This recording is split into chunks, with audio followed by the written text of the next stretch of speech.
PLB luar biasa.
Jadi inilah sebagian, kita memiliki 35 orang dosen, ini sebagian yang mengawal dan mengamankan perkuliahan. Ya, yang muda-muda masih langsing-langsing, tunggu waktunya. Anda support kami. Ya, karena di PLW itu, saya jadi ingat tadi ini, tema hari ini. Di PLW itu selalu enjoy, selalu fun. Ya, jadi tidak pernah susah. Makanya di daerah kalau Ibu Teti, Ibu ini, saya, Mas Dokter,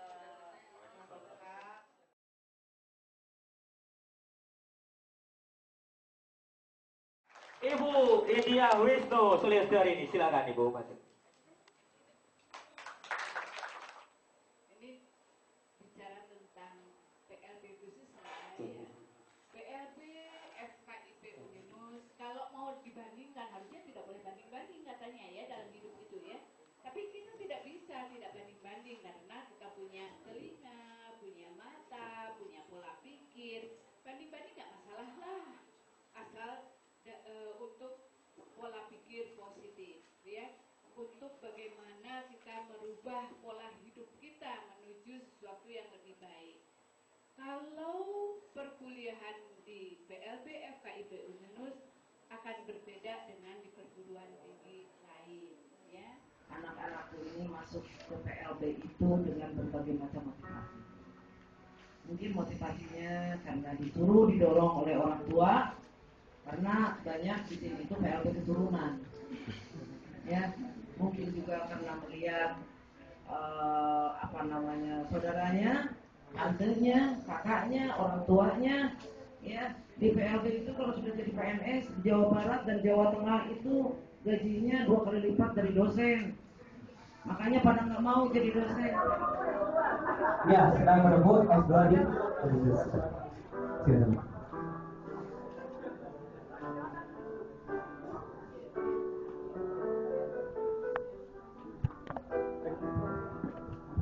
Ya, baiklah. Kepada Bapak Indra nih. Kita tahu kan Pak Indra, ada yang nggak ada? Nggak ada. Apa yang masuk ke kelas kalian? Ada. Kelas apa? Atik. Gimana Pak Indra orangnya? Baik ya. Nah, mari kita tanya-tanya ya, bagaimana seputar sisi kehidupan Pak Indra masa lalunya gitu ya. Kalian udah tahu kan masa lalu Pak Indra seperti apa? Nah, maka dari itu kita akan kuak sekucel sing ya. Di sini Pak Indra. Agak gemetaran badannya juga nih. Bisa Bapak ceritakan asal usulnya Bapak bisa menjadi dosen muda di Uninus? Muda lagi, banyak orang muda, benar muda gitu Pak. Kenapa itu bisa terjadi gitu Pak? Bisa berbagi kepada mahasiswa baru kita semua. Oke, terima kasih. Tapi kalau disebut dosen muda nggak muda-muda amat gitu ya. Ada yang lebih muda ya, paspornya ada Ibu Dwi, Pak Ahmad, Pak Heru, dan Bapak Hendri ya. Dan kalau disebut ini, saya menyebut sebuah destiny ya. Destiny. Dan artinya Pak, Takdir. Motivasi saya untuk yang baru-baru sebagai kakak kelas ya, pada hakikatnya saya kakak kelas Anda semua. Tolong Anda bagaimana bisa dari segi akademis pelajari saja, akademis mah bisa. Walaupun kita merasa bahwa ini sulit, apa sih yang tidak bisa, supaya intinya begitu ya. Jadi skill Anda harus terus diasah. Yakin Anda bisa dari segi akademis. Nah, tolong juga ini sekarang pendidikan karakter itu penting. Anda hormati senior Anda dan Anda ayomi diri Anda sesama yang baru. Itu mengenai tentang tata tertib dan tata cara ketika mahasiswa baru mulai perkuliahan. Awalnya ketika mahasiswa sudah diterima sebagai mahasiswa Unilus yang terdaftar, yang punya nomor registrasi dari universitas, kemudian kita dari Prodi PLB melakukan pendataan ulang kembali, melakukan pengecekan kembali apakah benar mahasiswa itu sebagai mahasiswa program studi PLB. Kemudian setelah itu mengenai tentang registrasi, makanya di sini di Prodi PLB melakukan pendataan ulang. Apa fungsinya daripada pendataan ulang itu? Yang pertama mengenai geodata. Mulai tahun sekarang dari pemerintah itu, dari peraturan dikti pendidikan tinggi, jadi mahasiswa itu harus benar-benar terdaftar di web laman dikti, yaitu namanya Korlap. Jadi nanti untuk kedepannya untuk mahasiswa yang sekarang 2015 ini mungkin belum belum tercatat karena sekarang baru tahap pelaporan. Artinya Oke. Terima kasih untuk pertanyaannya. Tadi apa pertanyaannya? Oke, kenapa bisa jadi ketua? Oke, seperti ini. Jadi saya cerita aja ya, cerita dari awal masuk kuliah gitu. Jadi waktu saya awal masuk kuliah, waktu saya masih semester 1, saya itu masih mengawati kehidupan di kampus, seperti apa sih organisasinya kayak gitu. Ibaratnya tuh masih mencari-cari gitu, mana sih yang asik kayak gitu, dan saya jujur belum mengikuti organisasi apa-apa gitu. Nah, ketika semester 3 saya mulai mengikuti, nah ini kegiatan himpunan mahasiswa, tapi saya belum menjadi pengurus, saya baru jadi panitia kayak gitu. Wah, ternyata himpunan itu asik loh, tapi kan pastinya dalam suatu organisasi itu ada plus minusnya ya. Nah, di situ saya membuat catatan kecil gitu. Dan saya bercita-cita ketika saya nanti menjadi salah satu pengurusnya, nah nanti ini loh yang akan saya perbaiki di sini. Nah, kebetulan semester 5 ini saya diamanahi menjadi ketua hima. Ya sudah, langsung sajalah seperti itu. apa sih tips Akang buat menyatukan nih angkatan kita biar mempererat kekeluargaan tuh gimana sih cara Akang? Cara mempereratnya gini, dengan cara kayak ini, kayak lagu efek rumah kaca kan, pasar bisa diciptakan, kalau ini mah maba bisa diciptakan. Jadi maba itu bisa berbaur dengan pengurus-pengurus yang ada gitu. Kita bisa berinteraksi gitu, nanyain apa sih kegiatannya, terus gimana gini caranya bisa masuk hima, terus bisa mengembangkan diri gitu, partisipasi gitu. Jadi ya banyak banget. Oke, sebelum kata-kata bakar, di sini ada yang tahu sumpah mahasiswa nggak? Ada yang tahu nggak sumpah mahasiswa nih?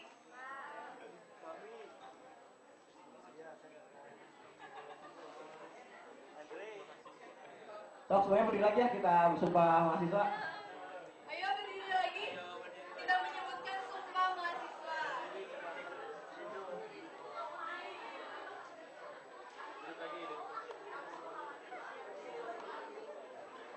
Oke,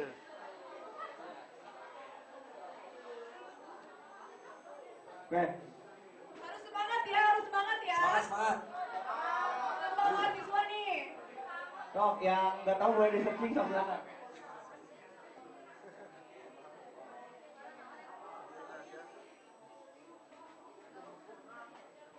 Sumpah mahasiswa Indonesia.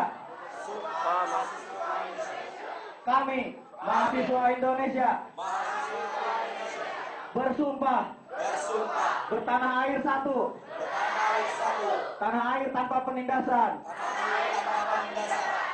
Kami, mahasiswa Indonesia. Bersumpah. Berbangsa satu. Bangsa yang gandrung akan keadilan. Kami, mahasiswa Indonesia. Bersumpah. Berbahasa satu. Bahasa tanpa kemunafikan.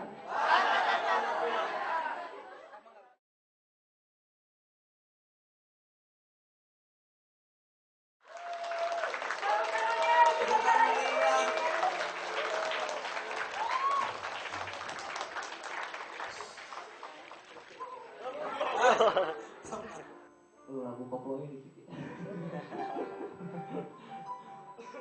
Serius nih langsung udah lagu sedih. Oke ya, masalah kesulitan kita kembali lagi kepada serius. Masalah kesulitan bagi saya sendiri ya, mungkin faktor sosial ya. Kalau awalnya mah sosial, karena kalau dari segi aksesibilitas, kalau bagi saya nggak ngerasa sulit sih kalau aksesibilitas, karena saya dididik mandiri sejak kecil gitu.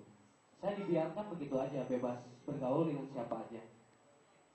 Dari mulai saya anak lembur loh, anak kampung yang datang dari Sukabumi, yang notabene di sana kan pergaulannya belum anak-anak kota ya, belum masih kenal gadget.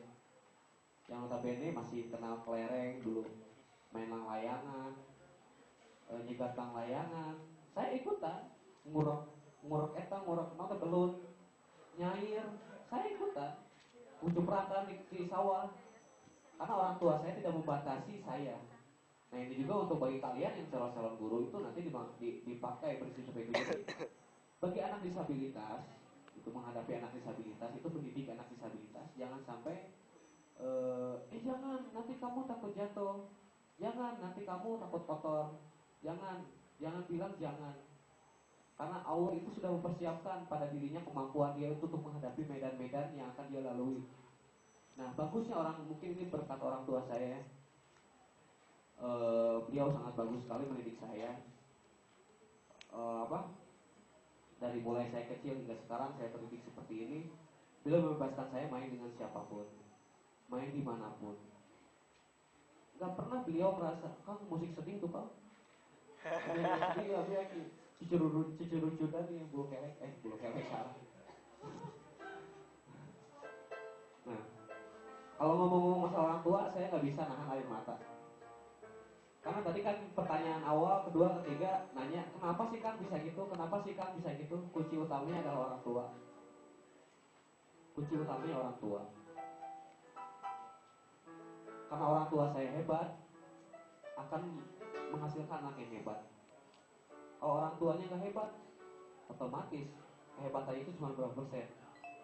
Tapi saya bisa seperti ini itu karena didikan orang tua saya yang mendidik saya secara mandiri.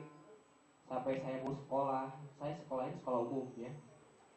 Orang tua tidak, bahkan di saat saya berjalan nih di tempat wisata bareng-bareng sama keluarga, kan banyak orang yang ngeliatin, banyak, bahkan ada yang mencibir apa, ada yang ngusap-ngusap beteng gitu. Kalau orang tua yang salah, di saat anaknya digitukan, pasti dia sewot. Ibu sembarangan, kok ibu kayak gitu kan? Pasti gitu. Tapi orang tua saya enggak. Gitu. Orang tua saya tahu bahwa saya itu merasa sakit waktu itu kan. Saya juga bingung, orang kok si mama nggak ngebela gitu kan. Kok si bapak ngebela. Dia yang tersenyum aja. Dan itulah hebatnya orang tua saya. Dan itu membuat saya semakin lama semakin, istilah batu nama, cikaracak dengan cai, dengan batu, cikaracak dengan batu, laun-laun jadi legok, gitu. Yang dulu saya pemalu, dulu saya mungkin dicibir sedikit sakit, tapi dari situlah saya kuat. Dan sekarang tiba-tiba saya tuli dalam hinaan. Saya buta dalam hinaan. Jadi saya udah nggak peduli orang bilang apa, orang ngeliatin saya gimana. Dan itu ada mujizatnya dari Allah. Karena kembali lagi ke pertanyaan nomor 1 ya. Iya durasi seberapa menit? Oh sebentar lagi. Ya, jadi saya dulu pernah down, saya pernah berdoa pada Allah. Saya pernah diledek dulu waktu pas SMP, tepatnya pas mulai pubertas. Tiap saya naik angkot, tiap saya keluar rumah, ada yang bilang tiap saya ke lingkungan baru, anak kecil biasanya. Iya usukuan buntung, ih jelema teh aneh. Sampai ada yang satu RT ngejar saya, anak kecil semua. Usukuan. Sok bayangkan kalau kalian seperti itu. Dilutut budak detik, karena saya emang aneh kan. Aneh itu dalam istilah berbeda sama yang lain itu wajar aja kan anak kecil seperti itu. Dan saya berdoa sama Allah, saya sujud, saya nangis, saya bertanya-tanya, ya Allah kenapa saya seperti ini? Apa salah saya? Kalau emang salah orang tua saya, kenapa dilimpahkan kepada saya? Kenapa enggak kepada kakak saya? Ya Allah, apa dosa saya? Apa tujuan Engkau untuk menjadikan saya seperti ini? Akhirnya gak ada jawaban. Saya sholat tuh gak ada jawaban. Sugan ayat orno kobu seperti gak ada. Gak ada jawaban. Saya dulu nunggu jawaban waktu SMP kelas 2 saya masih ingat di musola waktu itu.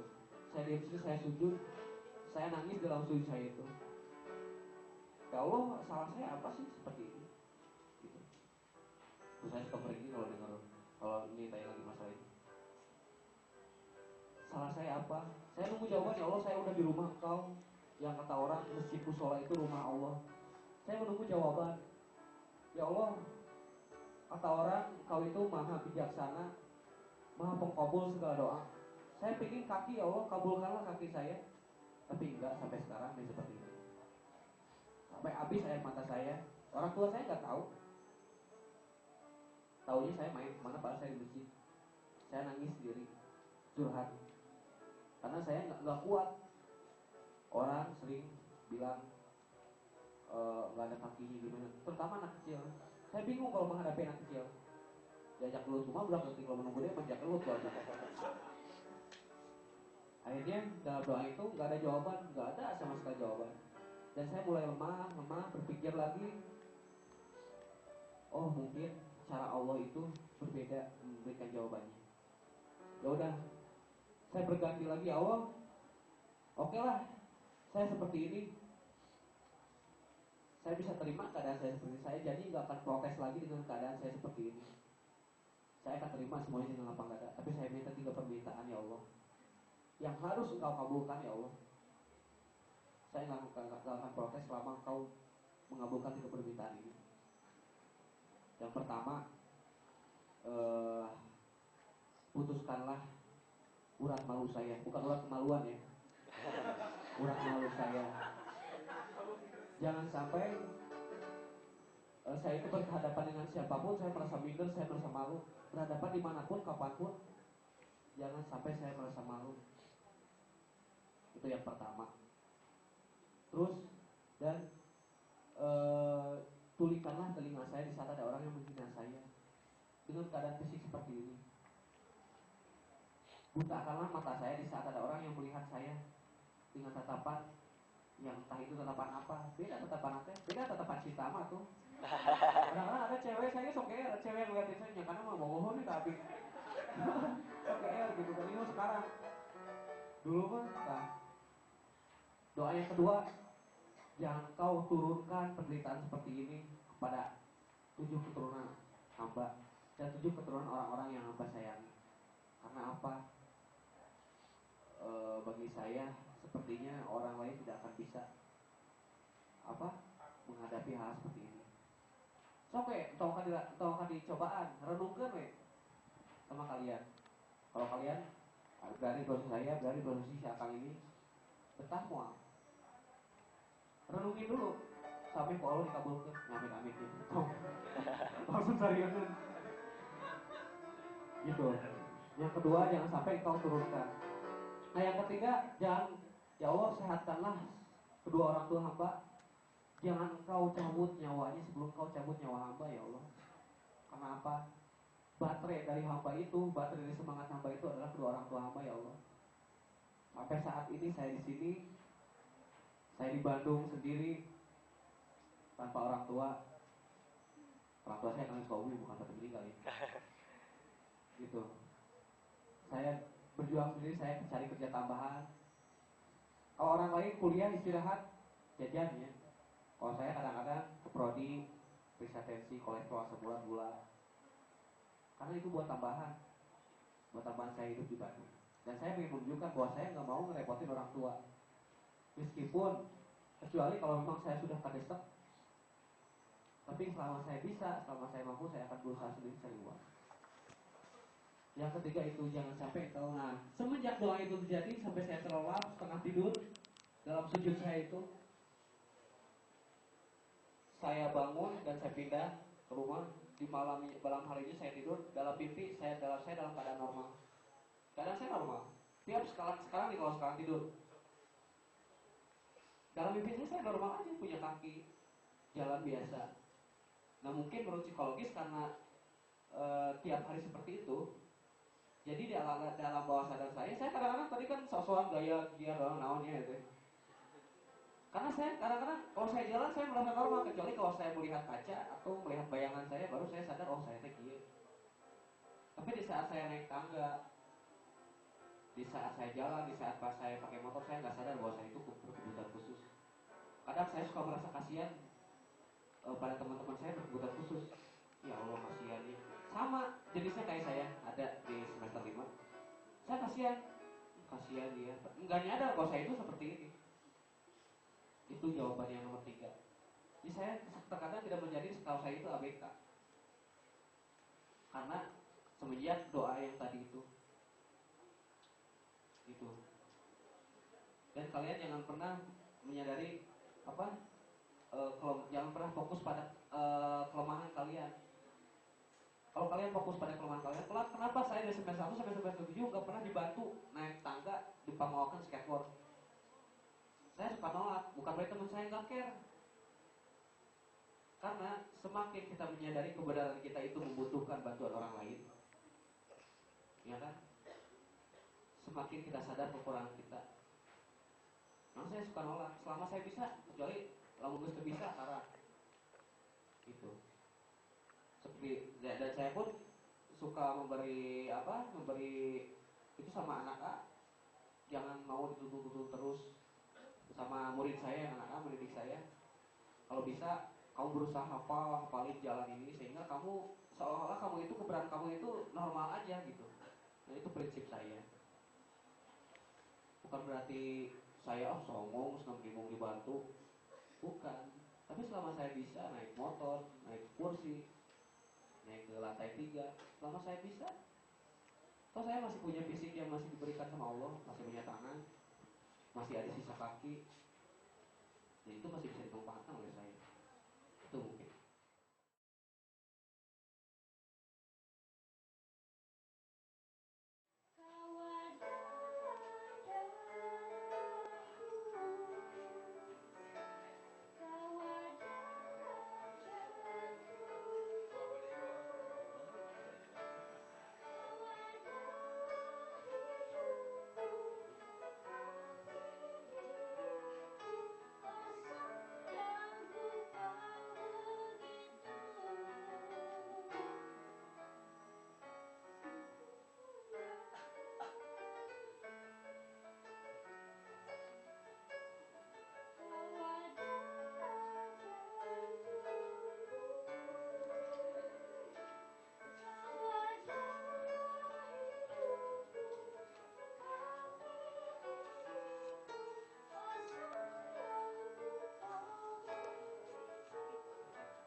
Selama roda masih berputar, selama tongkat mampu menopang hidup yang penuh perbedaan, takkan ia hiraukan. Selama hati masih terasa, selama tangan mampu meraba, mulutnya tak sanggup bicara menyerah. Di mana akan ku cari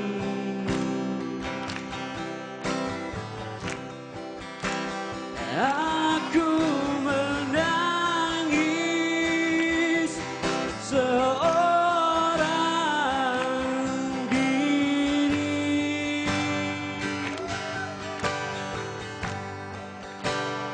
Hatiku selalu ingin bertemu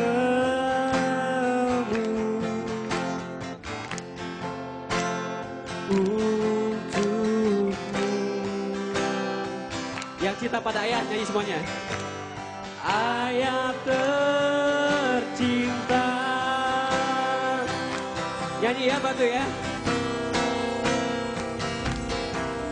Untuk ayah tercinta, aku ingin bernyanyi walau air mata di pipiku.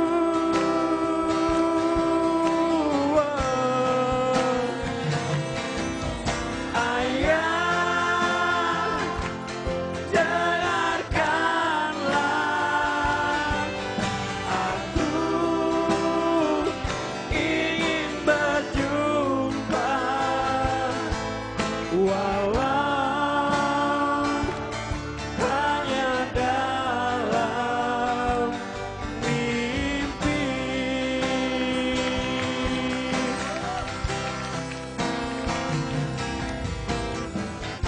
Ayah, rasa sakit yang kau rasakan saat ini, aku tahu itu hasil perjuanganmu untuk menghidupkan keluargamu.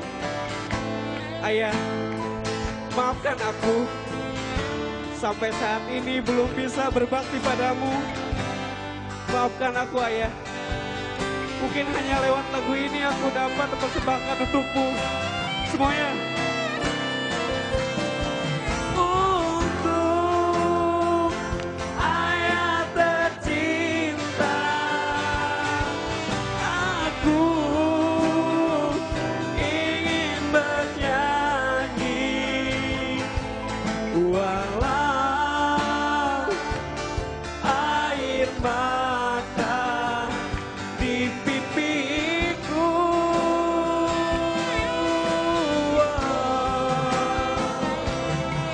Ayah, dengarkanlah, aku ingin berjumpa walau hanya dalam mimpi. Yeah, yeah, yeah.